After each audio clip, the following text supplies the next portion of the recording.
Hi everyone, welcome to week 2. I'm looking forward to a really busy and productive 10 weeks, 9 weeks now coming up. Um, I am Karen Parchman. This is probably the first time you're seeing my face, but I want to welcome you all to the quarter.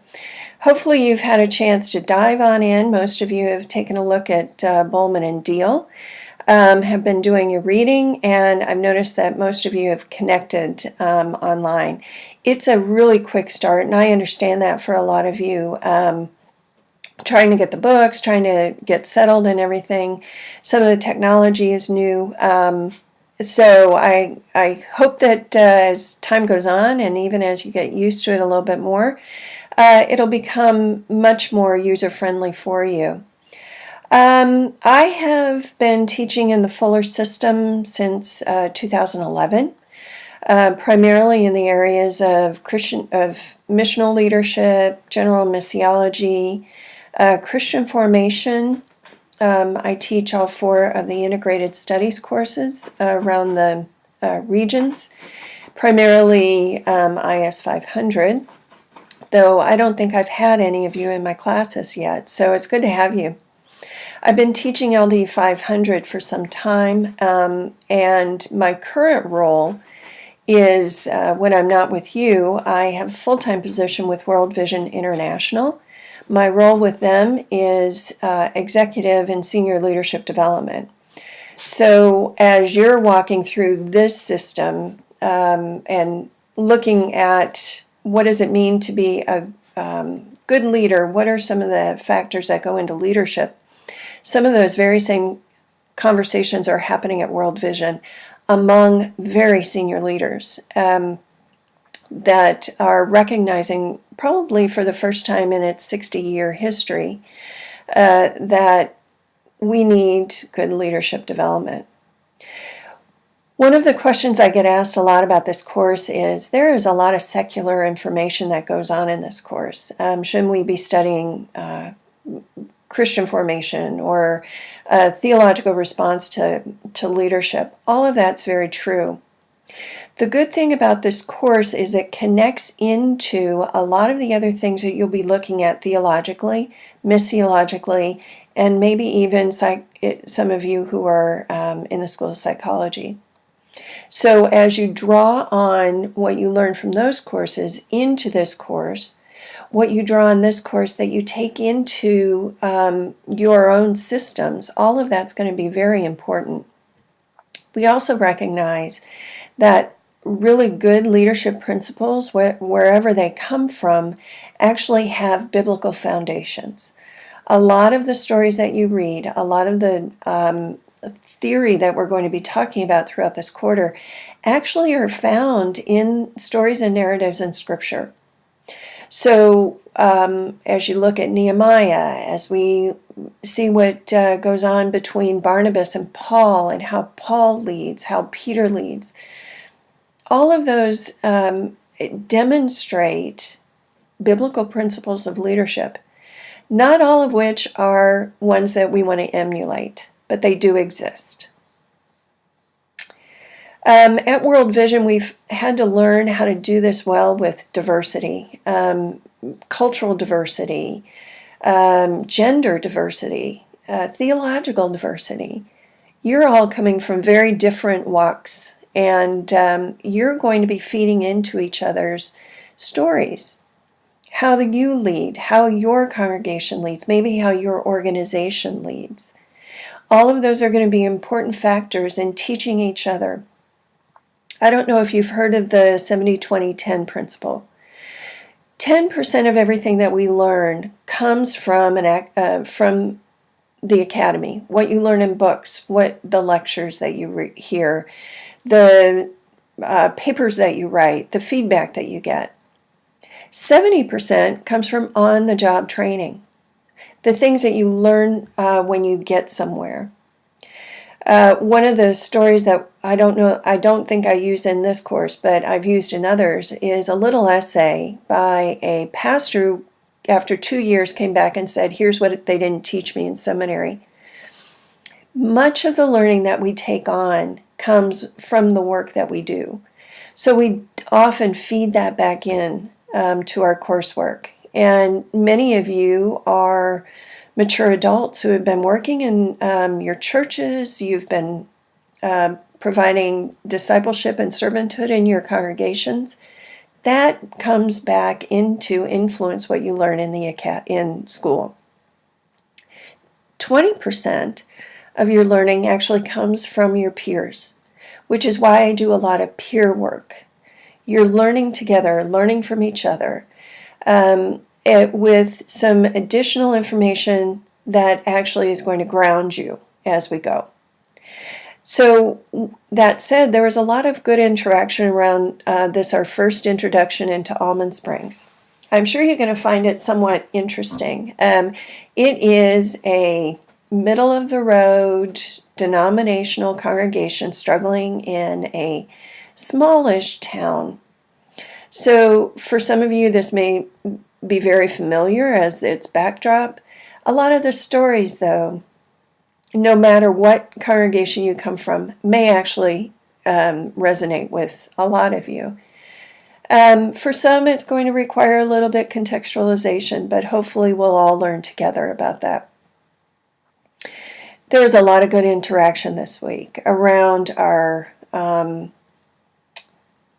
Charlotte's interesting introduction with the hymns conflict. So let's talk about that, about a few assumptions around the structural frame and how those might influence what people notice.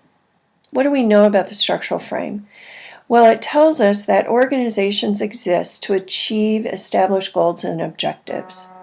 In reality, I'm not sure that that's how we view the church, outside of the fact that our stated goal is to make disciples. But how do you do that? By increasing and enhancing efficiency and performance. What are the accountability measures that we have, that each one of our congregations puts in place so that we're doing that well? Is that our stated goal? It's interesting, and I think it's important. It's going to come up several times. I'll bring it up if it doesn't come up naturally, about that mission statement. What do we learn about Almond Springs from their mission statement? Organizations are best when rationality prevails. This is what the structural frame teaches us, over personal agendas and extraneous pressures. Some of that is not something that a pastor does well. A lot of large congregations come in with what they call executive pastors. Friends of mine who are pastors who have gone back after their MDivs and gotten MBAs. Why is that? Well, they recognize that quite beyond a people, they have a structure. And within that structure, both if you're in a denomination, you've got judicatory structures, you've got the structure within the church. All of that is geared towards a particular mission and vision of that church. Not only that, but it's also guided by biblical principles. All of that, how do you do that in a framework that's actually going to promote the work that it has to do? In reality, churches are linked to a non-rational faith component. Additionally, churches are a network of intentional participants. I will steer away from using the word volunteer at every measure, because that word then leads us to believe and to think of the church as a voluntary association, but it's not. It's an intentional network of covenant partners, and it needs to be seen that way because it's more than a choice. It's a connection and a family. The intentionality of the people negates that voluntary nature, yet people often view themselves in a voluntary role. More to the point, the output of the church, as I said before, is discipleship. It isn't widgets or cars or a product. It's disciples of Christ. So that's going to have an influence on the structural framework of the church. At the very least, it should. Oftentimes, however, we end up seeing that leaders are more comfortable in other areas besides the structural frame. And in doing so, there's kind of a juxtaposition that happens. If they're not as familiar with it or not as interested, or they operate in a different framework, there will often be a swing towards more structure, more positional authority roles, rules, hierarchies, and the like. What are the implications of the structural frame on a church or a faith-based organization like World Vision, for instance? Complexity and formality increases with size. I can tell you that from my own experience of 48,000 employees, another 22,000 people who are attached to us doing voluntary activities in the field, working in 100 countries. Complexity requires that there be very specific instructions on how people interact, behave, do their jobs, and are accountable to that work. Less so in a place like Almond Springs. There's an understanding that wherever there's stability in an organization, it rewards a more simple structure, more ad hoc. Things can be a little bit freer, and people can organize in different ways. We're going to talk a little bit more about this in weeks 9 and 10 as I introduce some new thinking in leadership studies and what this might look like even in large organizations. We end up with organizations that have varying roles with different capacities, different responsibilities, who actually view the organization itself in very different ways. And we're seeing this play out, aren't we, in Almond Springs? This also can be linked to the ad hoc way that leadership runs. You lead here, I'll lead there, and never the twain shall meet. And what do we end up with but silos? Whether or not education and professional workers professionalizing certain areas of the church happens, oftentimes you end up with people wanting more autonomy and discretion to what they can do. Whether or not this plays out in your settings or in the settings like a church, there do have to be guiding principles that give the structure or the framework so that people know how to act, how to behave. Who decides? Who gets to decide? What is the role of Charlotte? Is she an employee or is she our leader? That again is going to be something, even in your settings, that you're going to have to wrestle with. There are other factors that play a role here. But I want to call your attention back to the quote from Max De Pree that I use at the top of the main Moodle page. The first task of a leader is to define reality. To do that requires some influence. To the degree that she has it, how can Charlotte use her influence in this case? Do you see her primarily using her structural role, her positional authority? Or is she the outward appearance of her inward thinking more of a structural, more of a shepherding role? How is she choosing to pull from her toolkit in choosing how to act? We get to look at this from the outside. Dare say most of us, when we're in that moment, we're reacting. But how are we reacting? What are the tools that we're using? And I think that we're going to need to reflect on that even during this quarter. If influencing what people see and do is important, then how can we use the structural frame to help us do that? How can it help us guide behavior and mindset so that people begin to see themselves either in a different way or their role in a different way? We're going to talk about this throughout the quarter, and especially as this story continues to unfold. Most of you have probably downloaded the entire packet. We're not going to use all of the things in the Almond Springs packet, but it may help you to kind of go through it and take a look at some of the other vignettes and episodes that are going on, so you get a sense of who's out there. For the paper you're writing this week, that'll be due next Monday. Just so you know, most of when I am doing Moodle, our Moodle week ends at 8 a.m. the next Monday. So the end of week 2 is next Monday at 8 a.m., which is why for the connecting exercises, you're cut off from continuing to comment at 8 a.m. on Monday. So your papers are always due at 8 a.m.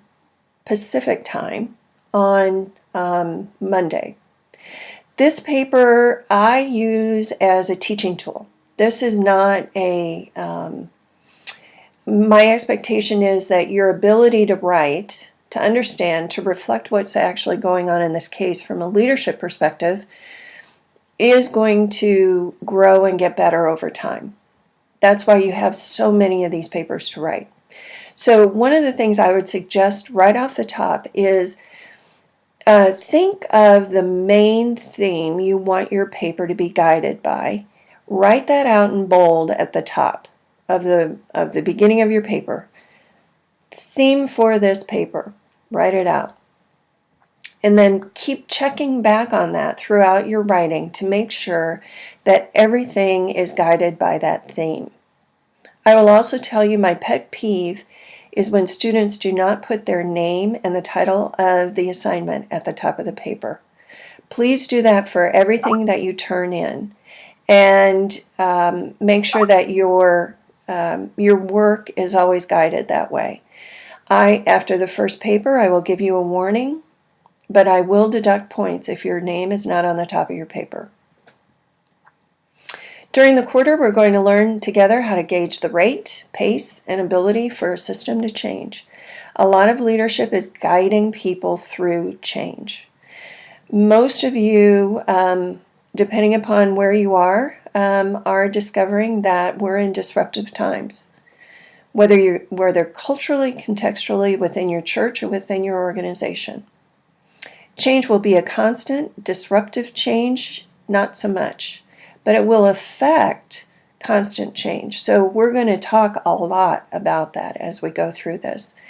How to navigate those changes are a necessary skill for leaders. And you're going to have to learn it. That's why I'm excited that so many of you have chosen these uncharted waters. You'll notice by the end of the quarter what you thought about leadership and how often it's invoked and how much less often it's done well, and how difficult it is to do well will become even more evident. So I'll upload these videos throughout the quarter, at least every other week. I'll attempt to stay in contact with you this way, as well as periodically in engaging directly into your forum discussions.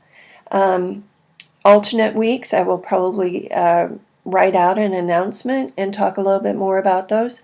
But as always, please feel free to contact me if you need anything via email. With formal announcements, I will address myself formally, Dr. Parchman, but you'll usually see me communicating with, you can call me by my first name, Karen, or if that's not how you choose to, you can always call me Dr. Parchman. Some of my students call me Dr. K. Just be aware I'm not hung up on titles as much as I am making sure that we do the work together well. So with that in mind, I hope you have a good week, and I look forward to seeing you more online. Bye.